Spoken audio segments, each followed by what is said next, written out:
Hello and welcome. You find me here in my story den, ready to tell you a story. Today, I'd like to tell you the story of the Emperor's New Clothes. Many years ago, lived an emperor, his features long worn away from time, and his materialism outgrew him. He was so exceedingly fond of his new clothes that he spent all his money on being well dressed. He cared nothing about reviewing his soldiers, going to the theatre, or even going for a ride in his carriage, except to show off his new clothes. He had a coat for every hour of the day, and instead of saying as one might about any other ruler, "The king's in council." Here, they always said, "The emperor's in his dressing room." In the great city where he lived, life was always happy, and not necessarily easy for his people. Every day, many strangers came to town, and among them, one day, came two swindlers. Let it be known, they were weavers, and they said that they could weave the most magnificent fabrics imaginable. Not only were their colours and patterns uncommonly fine, but clothes made of this cloth had a wonderful way of becoming invisible to anyone who was unfit for office, or who was unusually stupid. Those would be just the clothes for me, thought the emperor. If I wore them, I would be able to discover which men in my empire are unfit for their posts, and I could tell the wise men from the fools. Yes, I certainly must get some of this stuff woven for me right away. He paid the two swindlers a large sum of money to start work at once. They set up two looms and pretended to weave, though there was nothing on the looms. All the finest silk and purest old thread, which they demanded, went into their travelling bags, while they worked the empty looms far into the night. "I'd like to know how those weavers are getting on with the cloth," the emperor thought. But he felt slightly uncomfortable when he remembered that those who were unfit for their position would not be able to see the fabric. It couldn't have been that he doubted himself, yet he thought he'd rather send someone else to see how things were going. The whole town knew about the cloth's peculiar power, and all that were impatient to find out how stupid their neighbours were. "I'll send my honest old minister to the weavers," the emperor decided. "He'll be the best one to tell me how the material looks, for he's a sensible man, and no one does his duty better." So, the honest old minister went to the room where the two swindlers sat, working away at their empty looms. "Heaven help me," he thought, as his eyes flew open. "I can't see anything at all." But he did not say so. Both the swindlers begged him to be so kind as to come near to approach the excellent pattern, the beautiful colours. They pointed to the empty looms, and the poor old minister stared as hard as he dared. He couldn't see anything, because, well, there was nothing to see. "Heaven have mercy," he thought. "Can it be that I'm a fool?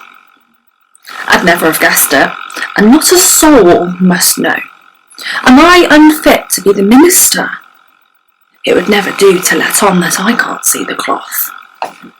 "Don't hesitate to tell us what you think of it," said one of the weavers. "Oh, it's beautiful. It's enchanting. It's absolutely the most beautiful and wonderful thing I have ever seen." The old minister peered through his glasses. "Such a pattern! What colours! I'll be sure to tell the emperor how delighted I am with it." "We're pleased to hear that," the swindlers said. They proceeded to name all the colours and to explain the intricate pattern. The old minister paid the closest attention so that he could tell it all to the emperor, and so he did. The swindlers at once asked for more money, more silk and gold thread to get on with the weaving. But it all went into their pockets. their swag bags.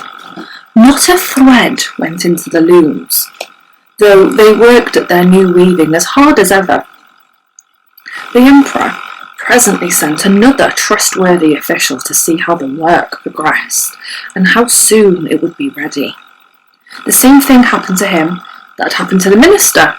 He looked and looked, peering at it, but as there was nothing to see in the looms, he couldn't see anything. "Isn't it a beautiful piece of goods?" the swindlers asked him knowingly, as they displayed and described their imaginary pattern. "I know I'm not stupid," the man thought, "so it must be that I'm unworthy of my good office. That's strange. I mustn't let anyone find out, though." So he praised the material he could not see. He declared that he was delighted with the marvellous colours and exquisite pattern. To the emperor, he said, "It held me spellbound." All the town was talking of this splendid cloth, and the emperor wanted to see it for himself while it was still in the looms, attended by a band of chosen men, and one woman who he trusted with his life, among whom were his two old trusted officials, the ones who had been to the weavers. He sent out to see the two swindlers. He found them weaving with might and main, but without a thread in their looms. "Magnificent," said the two officials, already duped. "Just look, your majesty. What colours! What a design!" They pointed to the empty looms, each supposing that the others could see the stuff. "What's this?" thought the emperor. "I can't see anything. This is terrible. Am I a fool? Am I unfit to be the emperor? What a thing to happen to me of all people. This is my finest piece of clothing. Oh, it's very pretty," he said. "It has my highest approval." And he nodded at the empty loom. Nothing could make him say that he couldn't see anything.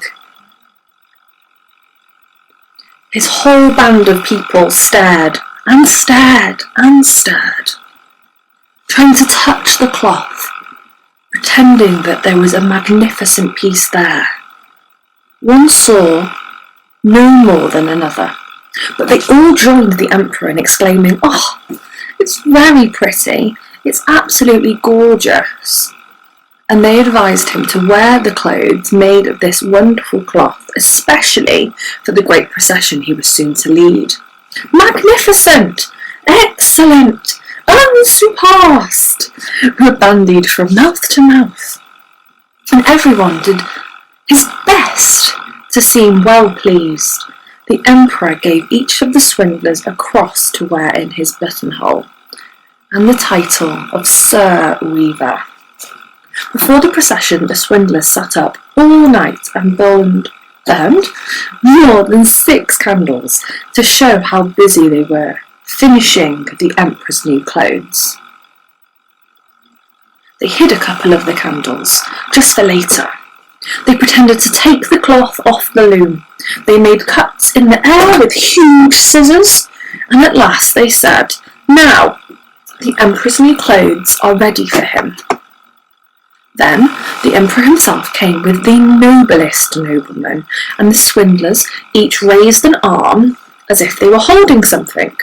They said, "These are the trousers, this is the coat, and this is the mantle," naming each garment. All of them are as light as a spider's web. One would almost think he had nothing on, and that's what makes them so fine. We also have made you the finest pair of underwear, made from the finest silk. Exactly, all the noblemen agreed, though they could see nothing, because there was nothing to see. "If your imperial majesty will condescend to take your clothes off," said the swindlers, "we will help you on with your new clothes here in front of your long mirror." The emperor undressed ceremoniously, and the swindlers pretended to put his new clothes on him. One garment after another, they took him round the waist and seemed to be fastening something up. This was his train, as the emperor turned round and round before at the looking glass.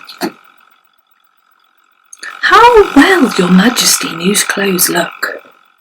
Aren't they becoming?" he heard on all sides.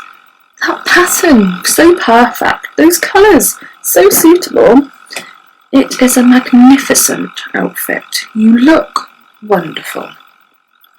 Then the Minister of Public Processions announced, "Your Majesty's canopy is waiting outside," with fanfare.